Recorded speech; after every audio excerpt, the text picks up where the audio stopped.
wajah seorang pengantin terpatri jejak panjang tradisi. Garis-garis yang diguratkan bukan sekedar riasan, melainkan bahasa sunyi tentang keanggunan yang lahir dari ruang sakral Kasunanan Surakarta. Rias pengantin Solo Putri berakar dari tradisi Keraton Surakarta, di mana keindahan tidak berdiri sendiri, melainkan menyatu dengan nilai, tatanan, dan makna kehidupan. Dari ruang sakral keraton, tradisi ini mengalir keluar, menjadi bagian dari kehidupan masyarakat. Ia berubah dalam bentuk, namun tetap menjaga makna. Busana kemanten memang ada beberapa hal tingkatan penggunaan sesuai dengan urutan tata cara upacara.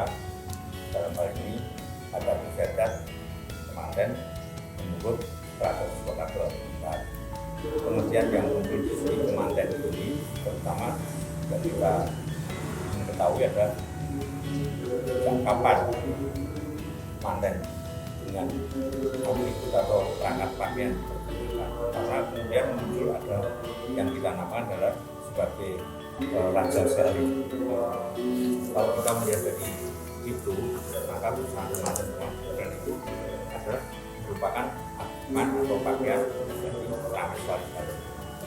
Juga yang kampung, yang jati juga pakaian raja. Maka kemudian dinamakan pakaian namanya raja sehari.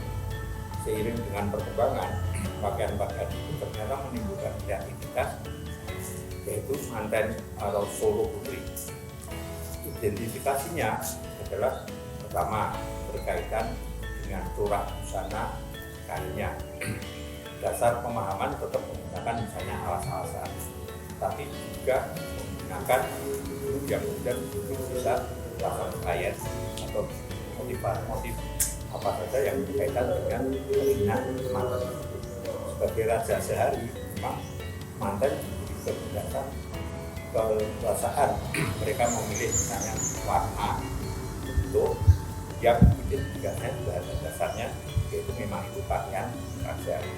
Jadi pakaian yang kemudian yang terkenal dengan atau Solo Putri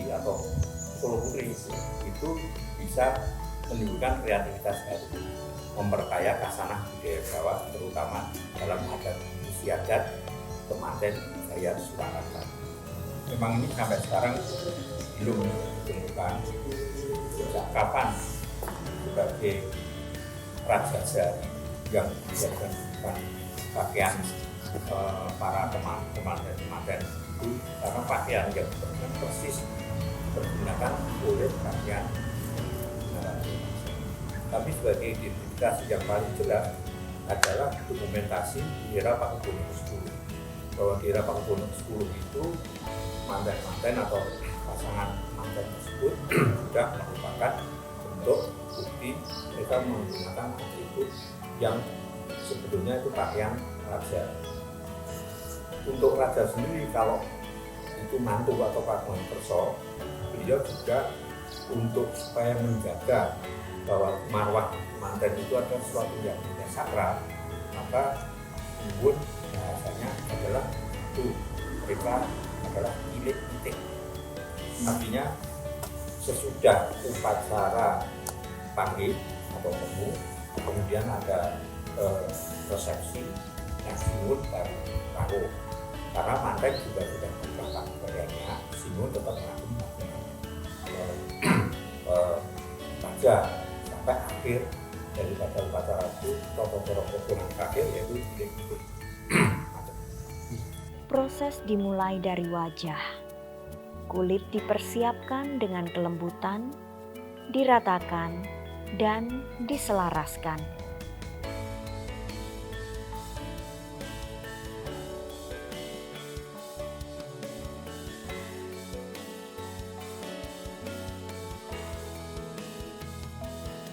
Paes dikuratkan dengan ketelitian, mengikuti pakem Kasunanan Surakarta. Setiap lengkungnya adalah simbol tentang kendali diri dan keseimbangan batin. Rias Solo Putri tidak menonjolkan kemewahan, melainkan keanggunan yang tenang. Rambut ditata menjadi sanggul yang kokoh, disusun dengan ketelitian dan kesabaran. Sanggul melambangkan kematangan, bahwa seorang perempuan telah siap memasuki fase kehidupan baru. Keteraturan dalam setiap helainya menjadi simbol keteguhan dan keseimbangan. Busana bukan sekedar pakaian, melainkan struktur yang syarat makna. Motif batik yang dikenakan mengandung doa, harapan, dan nilai kehidupan. Tubuh yang terbalut kain menjadi ruang pertemuan antara manusia dan budaya.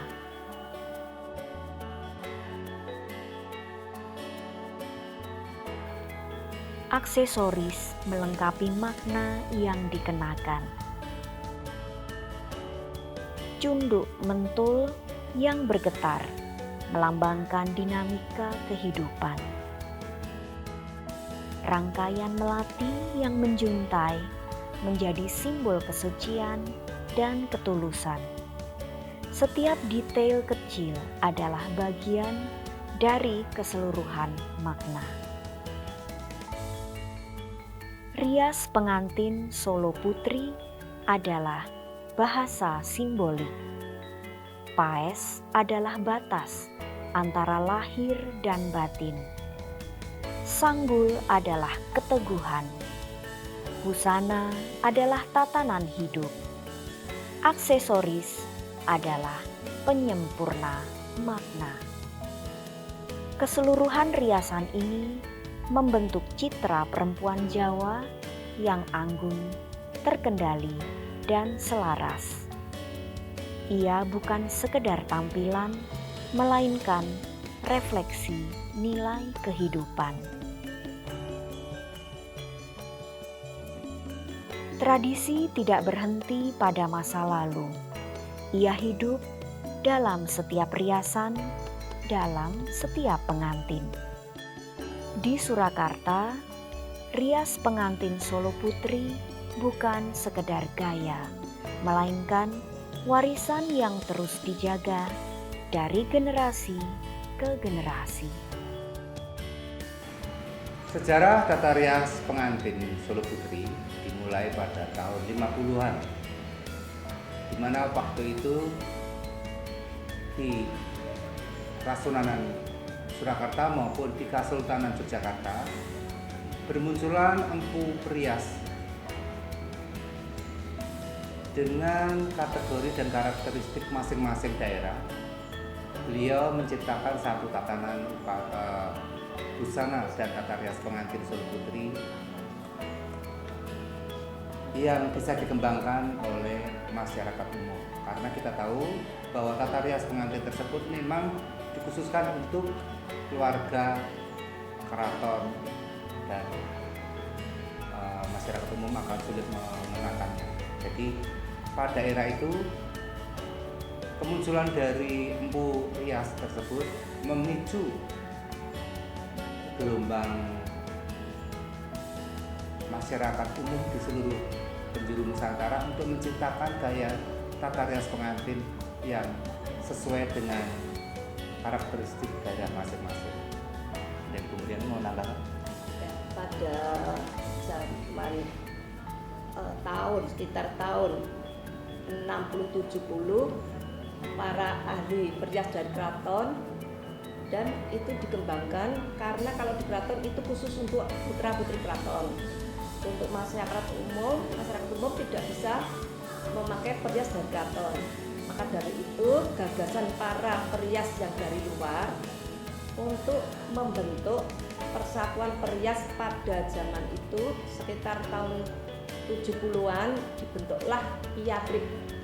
IATRIP itu Ikatan Ahli Perias Pengantin Indonesia, waktu itu IATRIP.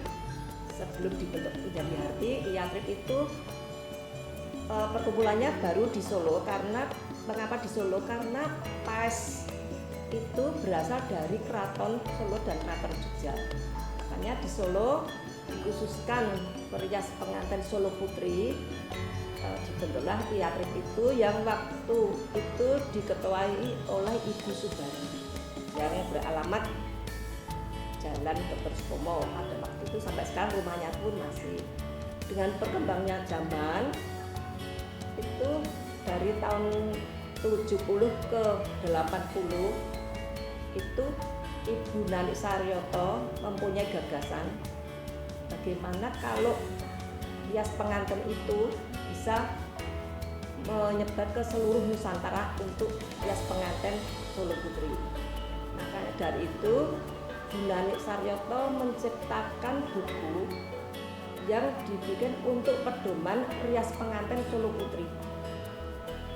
Di situ Bu Nani mungkin pada saat itu dibantu asisten-asisten untuk mengajukan ke Direktorat Jakarta itu agar bukunya itu disetujui dan dibakukan untuk pedoman rias pengantin Solo Putri seluruh Indonesia.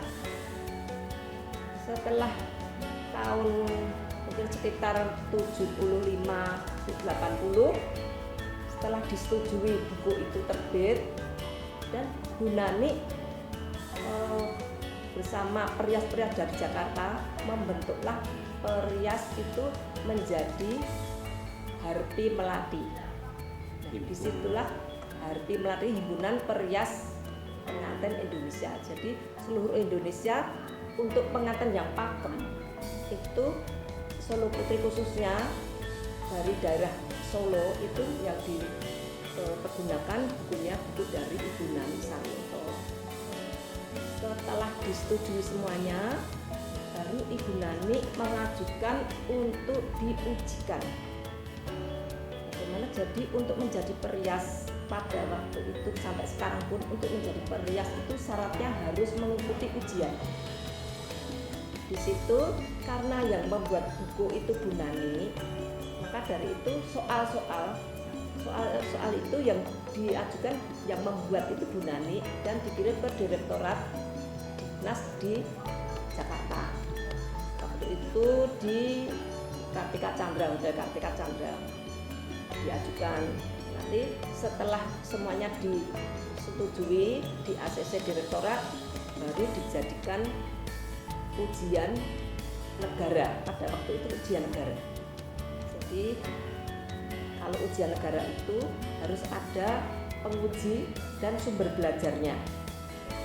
Pada tahun mungkin 80 ke atas, 90, sekitar tahun 90 itu diadakan juga penguji dan sumber belajar yang dari PDK. Jadi nanti yang kalau peserta ujian itu yang uji harus yang sudah mempunyai ijazah penguji praktek dan sumber belajar. Itu nanti ijazahnya pada waktu itu yang mengeluarkan dari Dignas. Dari situ Nani semakin melebar sayap sampai ke mancanegara. Saya dengan Bu Nani itu sampai ke luar negeri ya. Salah satu juga Mas Edi ini menjadi pendukung Bu Nani untuk lebih maju lagi karena semakin bertambahnya tahun rias pengantin semakin maju.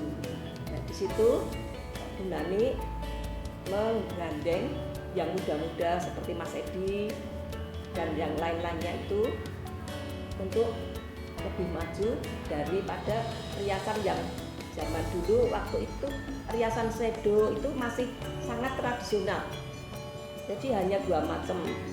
Dengan berkembangnya zaman semakin kesini make upannya semakin halus, semakin diperbaiki, semakin make upnya itu semakin modern. Di situ Bu Nani mengadakan lomba-lomba dari daerah sampai DPD sampai DPP. Itu pada waktu itu juga Harpi Meranti Solo itu sangat, sampai sekarang pun itu masih memegang peran untuk maju itu menjadi juara tuh dari dulu sampai sekarang tetap dipegang dari Harpi Solo.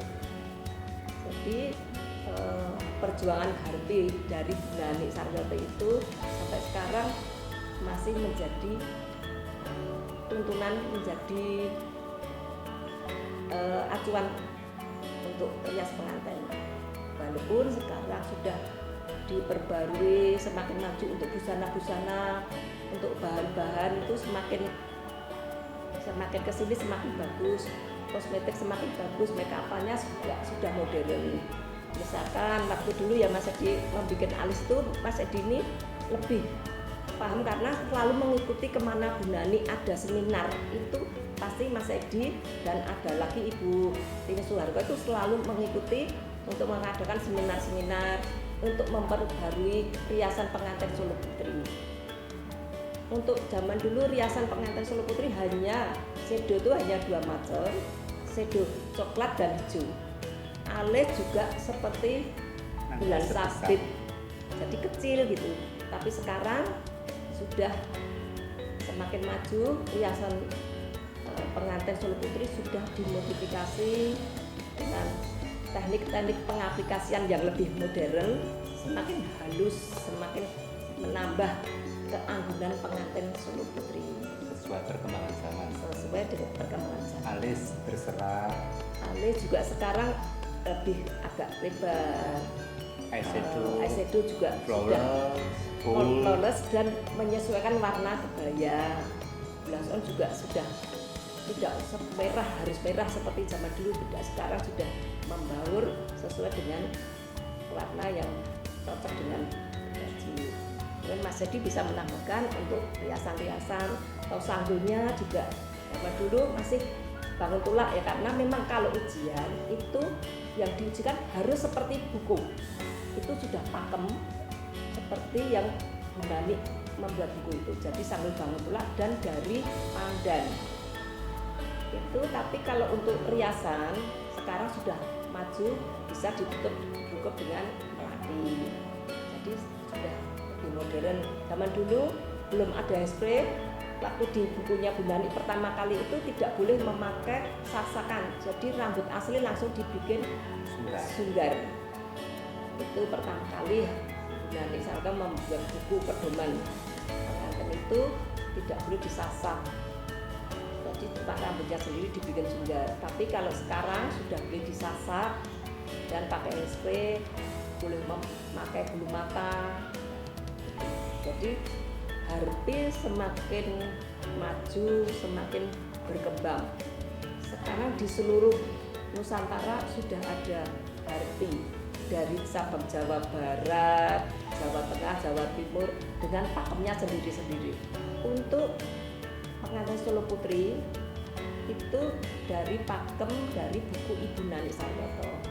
Dan di semakin berkembangnya zaman, buku itu diperbarui lagi. Jadi Harpi juga mengeluarkan buku-buku Solo Putri yang sudah diperbarui dengan make up yang lebih modern. Seperti itu, Mas Edi bisa menambahkan.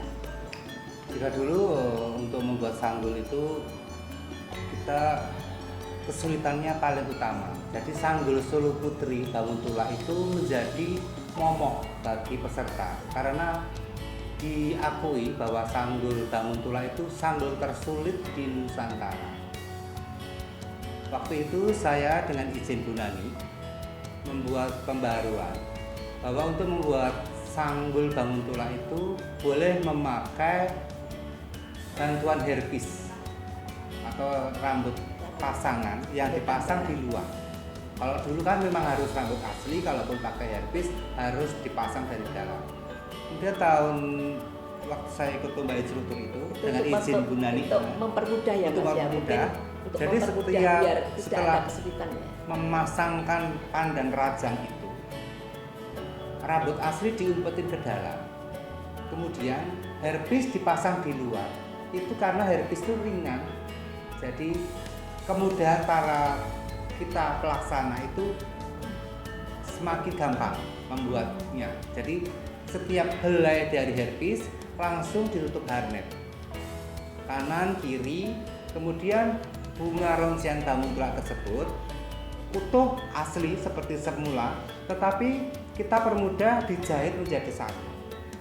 Jadi memanjang begini, tinggal nempel, sekali nempel kanan kiri langsung nempel. Jadi Kalau dulu kan pasangnya susah, susah. satu Sekarang persatu dipermudah ya. muntir. Nah sekarang dipermudah. Mudah. Jadi kedua bangun tulak tersebut dijadikan satu, tinggal sekali tempel kanan kiri lurus.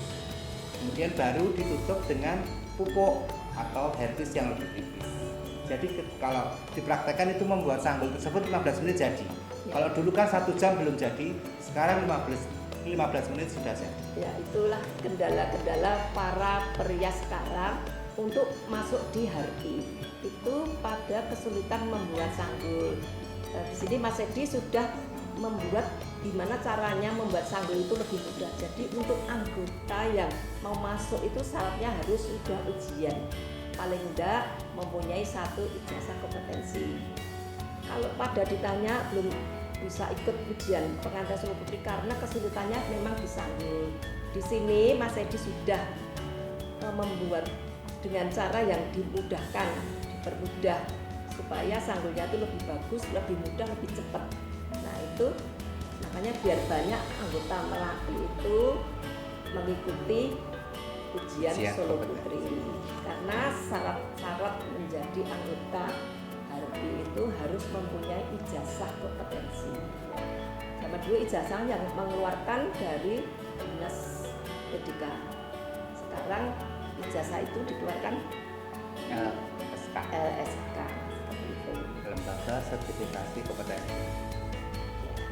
Untuk bentuk dari tata rias pengantin Solo Putri pembakuan ya, kita bicara tentang pembakuan versi harpi. Versi harpi. Karena gini, Solo Putri itu pengantin yang membedakan antara keraton dan masyarakat umum. Jadi Bu Nani itu dengan kesadaran penuh membuat pembakuan untuk jenis tata rias pengantin Solo Putri tersebut menjadi sesuatu yang elegan, anggun, tidak lepas dari konteks budaya. Jadi beliau menciptakan busana itu berbahan bludu, warna gelap, hitam, blue black, hijau tua, coklat tua, atau merah marun, pokoknya yang gelap. Dimana bentuk kebaya tersebut sepanjang lutut, kemudian dikasih bordiran benang emas. Kalau sekarang sudah dimodifikasi dengan payet ya. Dan setiap ujung dari kebaya itu memakai ceplok, entah itu burung merak atau bunga di ujung kanan kiri dan di belakang di bawah lutut, di belakang lutut. Jadi ada burung merak.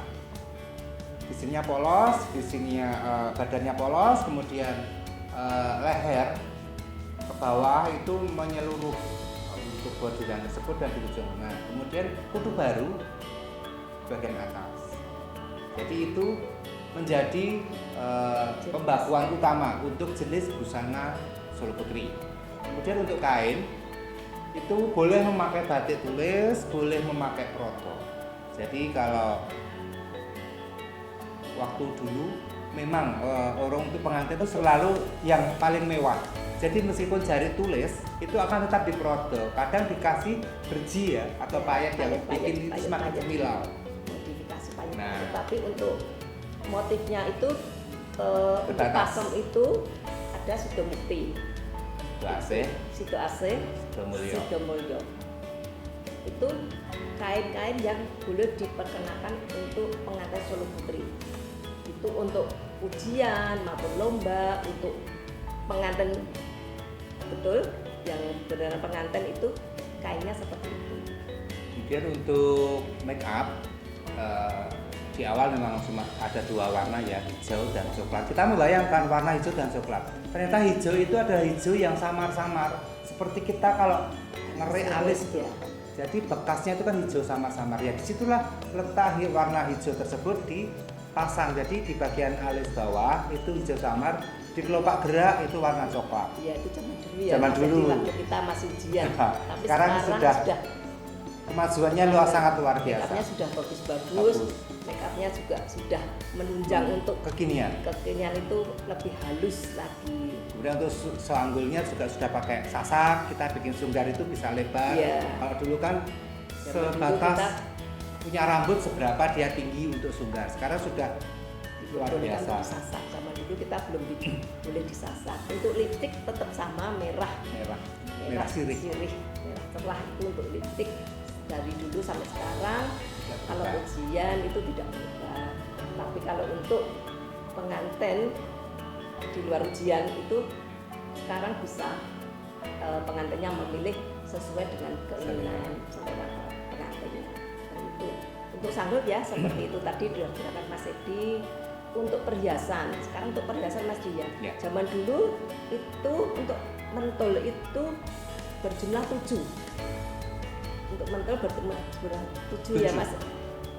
Berbentuk nanasan. Nanasan. Ya, zaman dulu 7 itu berbentuk nanasan. Jadi di bukunya Gunani itu buku yang menjadi panduan hati itu mentulnya 7 dan bunganya berbentuk nanasan. Tapi sekarang sudah ada pembaruan buku lagi, mentul boleh Memakai 9 dan berbentuk bunga. Dan tidak batokan ya. Tidak batokan. Karena kalau batokan itu khasnya Ya, Jogja. Jogja. Jadi Solo dan Jogja itu berbeda. Bentuk paes dan perhiasan itu berbeda. Jadi untuk Solo sekarang boleh memakai 7 atau 9 dan bentuk bunga itu bisa bermacam-macam. Seperti itu Mas Edi ya. Betul. Untuk selop itu sesuai Warna dengan kebaya. ya. Sesuai warna kebaya. Kemudian untuk runcian bunga, tipe dodo kalau dulu kan usus-ususan dan gawang sebunggul. Gawang sebunggul ya. Kalau dulu sampai sekarang pun kalau ujian itu masih Tetap gawang bawang sebunggul. sebunggul. Tapi Dengan ada rok merah. perbedaan. Perbedaannya cuma isian. Isiannya dulu paling cuma 3, 3, sekarang jadi 6, jadi lebih besar. lebih besar. Untaiannya tuh lebih besar, tapi bentuknya Sama. juga sama bawang sebunggul. Tapi kalau untuk pengantin sekarang sudah dimodifikasi, ada janggelan, ada sile asli, jadi diselang-seling udah bebas. Betok pun sesuai dengan warna baju, ada anggrek, ada mawar, ada ceplok putih. Itu sekarang untuk pengantin di luar bebas, tapi untuk paes dari dulu sampai sekarang tetap bentuknya itu Lengkungan halus. halus, paesnya Solo putih itu tetap, walaupun make up dan pakaian dan perhiasan itu Masa kini. sudah masa kini, sudah dimodifikasi, tapi paes itu tetap pakem seperti dari keraton dari dulu sampai sekarang, dan itu di bukunya Gunani itu tetap seperti itu, tidak boleh dirubah-rubah. Seperti itu ya Mas Edi ya. Bentuk paes, Paes. yang paling tengah itu gajah. Gajah ya. Bukan gajahan ya, Ya. tapi gajah. Gajah itu ya, tapi sekarang itu kok ada gajahan itu kok seperti kampung ya Mas Edi ya. Betul. Tapi Kita yang- sering mendengar itu Gajahan. para perias itu berargumen dengan itu namanya gajahan, bukan gajahan, tetapi gajah. gajah. Gajah itu adalah yang utama yang atau utama ya, yang besar. yang besar itu menjadi titian para leluhur zaman dulu itu Ya, para dewa. para dewa itu gajah, jadi bukan gajahan. Kalau gajahan itu nampak kampung ya Mas Edi ya. Jadi itu Kemudian gajah. dilanjut dengan sisi kanan kiri dari gajah Itu tersebut pengapit ya. pengapit.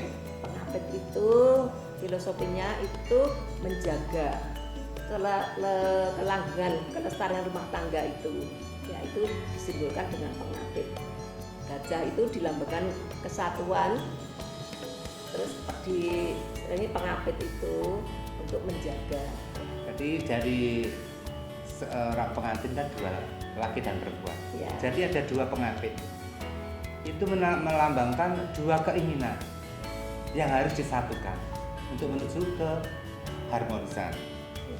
Kemudian di bawah pengapit ada penitis. Ya, penitis itu keluhuran. melakukan keluhuran. Ya. Jadi sepasang suami istri dengan kebersamaannya dengan menuju ke pernikahan dan keharmonisan tadi ya. Dan yang terakhir itu berbentuk godek ya, namanya godek berbentuk seperti uduk turi itu ya. Uduk turi Kelusan, keanggunan, ketegasan. Ya, itu dalam rumah tangga melambangkan keharmonisan dalam rumah tangga, keindahan ya. Dan keteguhan, ketegasan ya. dari seorang suami. Jadi dalam secara harfiah PAES itu merujuk kepada diri seorang perempuan bahwa diri seorang wanita itu adalah putri ambek para marto. Begitulah filosofi dari PAES gaya. Jadi PAES itu pengharapan dari sepasang pengantin besoknya seperti itu yang seperti diharapkan di PAES itu ya Mas. Iya betul. Jadi kerukunan, kebahagiaan, kelulusan di dalam rumah tangga itu selalu ada seperti itu. Kakungnya itu pakaiannya itu berbentuk bisa lengan arjan, bisa berbentuk sikepan, dan untuk bordir atau payet itu harus sama dengan, kalau yang bordir harus sama dengan yang putri.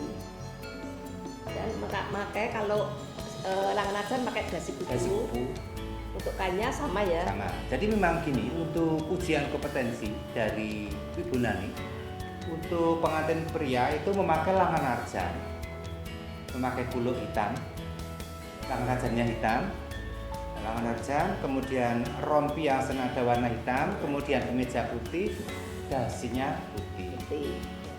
Jadi kalau bajunya hitam, dasinya itu putih. Oh ya, jadi kalau kebalikan, kalau jasnya warna, dasinya hitam. Seperti itu. Itu untuk ujian ya. Ya, untuk ujian ya. Selopnya selop kulit.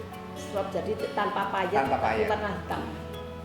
Itu untuk ujian. Tapi kalau untuk pesta itu biasanya sudah sesuai dengan warna pasangan masing-masing. Warna bajunya itu ya. Jadi kalau untuk ujian dan untuk merias pengantin di luar ujian itu memang beda. Kalau ujian itu semuanya harus yang menurut di dalam buku panduan seperti itu, buku yang sudah diuji kompetensi, buku yang sudah disahkan menjadi buku panduan untuk ujian pengantin solo putri. Tapi kalau untuk riasan di luar boleh, untuk selop, untuk warna-warna kebaya itu boleh bebas seperti itu ya Mas Edi ya, bisa warna pink, warna apa-apa dimodifikasi seperti itu. Yang penting untuk ujian itu semuanya tetap yang dengan panduan yang di buku, harus seperti itu. Dan itu persyaratan masuk harpi itu harus mempunyai ijazah kompetensi, itu harus penting ya. Untuk anak-anak muda sekarang belajar sanggul, bangun tulak, itu katanya yang paling susah. Mari ujian solo putri dengan versi harpi seperti itu ya Mas Edi ya. Masa semakin maju dan bukan kalangan dari Nusantara Indonesia saja, tapi untuk orang-orang di luar itu seperti di Malaysia, orang Australia itu juga kepengen jadi pengantinnya memakai adat Jawa. Jadi untuk pengantin solo putri itu bukannya malah semakin dianggap kuno, ternyata tidak.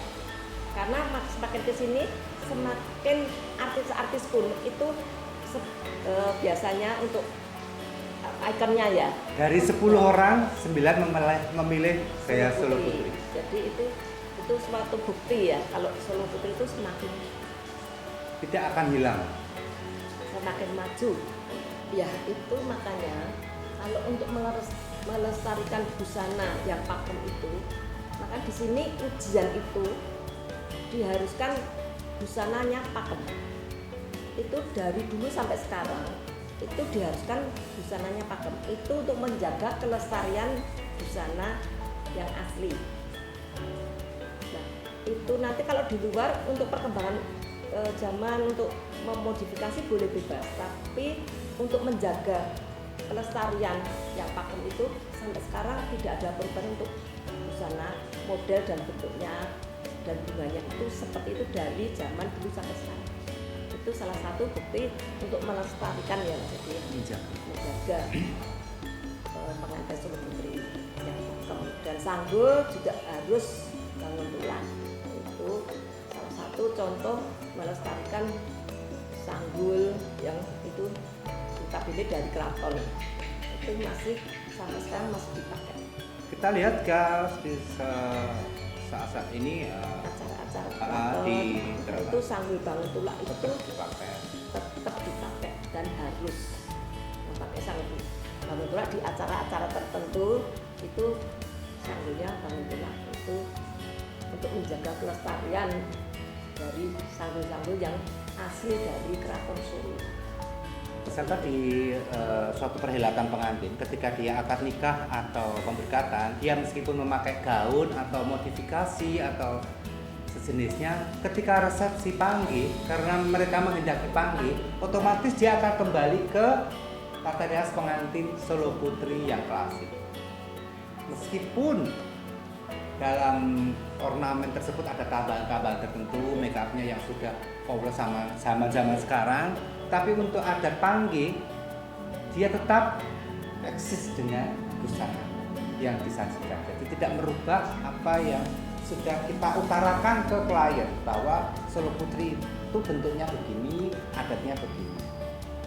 Kita bicara soal pengembangan itu pasti di luar yang Konteks untuk uji kompetensi ya. Itu sanggul sekarang sudah dipakai ini melati, kerupuk melati seperti itu. Juga mentol sudah 9, bentuknya macam-macam. Terus juga masih ada sisipan, ada bunga-bunganya di sampai kanan kiri sudah disisipin bunga mawar ataupun anggrek. Juga bentuk tibon dodo itu juga sudah macam-macam. Modifikasi selang-seling antara pakem dengan iji timun. Kita kenal pager timun. Nah, iji timun itu lawang sebungkul diselang-seling seperti itu suatu bentuk Perkembangan semakin maju. Untuk model-model kebaya sekarang sudah berekor sampai itu.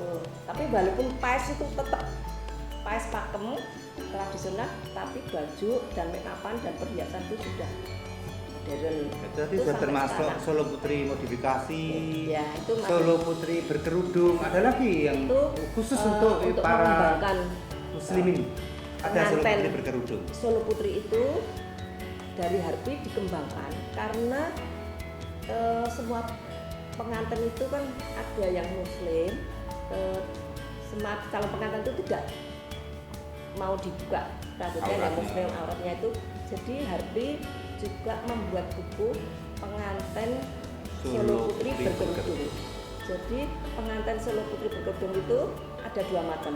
Yang satu juga bisa pakai paes, yang satu non paes. Itu suatu perkembangan zaman. Jadi kalau ada orang muslim yang saya pengen pengantin pakai paes tapi saya harus menutup aurat. Nah, itu Harpi sudah membuat bukunya seperti itu. Jadi sanggul tetap tertutup rapi, rambut tidak kelihatan tapi tetap pakai paes. Kalau Solo Putri yang tidak pakai paes, non paes itu bisa nanti semua totalitas muslim dengan sanggul dari pandan, juga ada tempelan dari rambut-rambut sintetis itu dari pandan dan tetap berjilbab rapi, semuanya rapi, duduk mentul bisa 9 bisa 7 seperti itu. Jadi bunga-bunganya juga bisa sama seperti Solo Putri pakai timbul dodo. Jadi untuk perkembangan Solo Putri itu sudah menjadi pengantin Solo Putri non paes, pengantin hijab paes. Jadi walaupun hijab di paes tapi semuanya itu tertutup sampai di leher-lehernya, telinga tertutup semua tapi di paes. Seperti itu. Itu suatu bukti semakin majunya Solo Putri untuk mengikuti permintaan masyarakat yang muslim yang ingin memakai paes. Untuk kaum muda sekarang, pada generasi kita ya Mbak Mur, kita sudah menjelang akhir karena Ya. sudah di kepala 6. Ya, diharapkan itu Para untuk- muda, para NUA, jangan lengah, jangan merasa puas diri dengan hasil yang diperoleh saat ini. Pesan saya tetap belajar, rendah hati, ya, seperti terima seorang masukan biasa. dari yang senior-senior apapun, karena kita memberi saran itu kita tidak iri, tetapi demi kebaikan. demi kelanggengan. Nah, dari kelestarian kita tetap dijaga, input-input kita mengenai apa yang harusnya dibenahi itu menjadi sumber daya tertentu, bahwa kaum muda dalam berkarya tetap ada bimbingan dari senior. Jadi kalau kita yang sering memberi masukan itu jangan dianggap cerewet, tetapi itu menjadi acuan untuk tetap semangat dan belajar. Jangan sampai Tata Rias Pengantin Suruh Putri ini pupus. Ya, betul. Itu tanggung jawab para regenerasi Ya, betul. zaman sekarang. Untuk memberikan pelajaran lagi, kita sering juga memberikan seminar-seminar, ya. workshop sering. Workshop itu sering, biar anak-anak muda itu tahu, oh seperti ini ya, oh cara membuat sanggul seperti ini, oh cara memakai kain seperti ini. Itu kita sering mengadakan workshop ataupun seminar-seminar untuk para perias-perias muda, mua-mua muda yang ingin belajar, bisa mengikuti seminar-seminar dari Harti yang sering diadakan di Surakarta. Ini tanggung jawab kita sebagai bidang pendidikan. Dan- Karena program kita 1 tahun ini ada berapa Mbak Mu? Ya. Untuk mengentaskan, Ya, untuk Harti itu menampilkan harus Tata Rias ada Pengantin. pembelajaran lagi ya, untuk seminar-seminar. Itu kita harus mendorong yang muda-muda itu, karena kita sekarang saatnya kita di belakang layar, yang muda-muda itu Yang berkarya. berkarya. Seperti itu.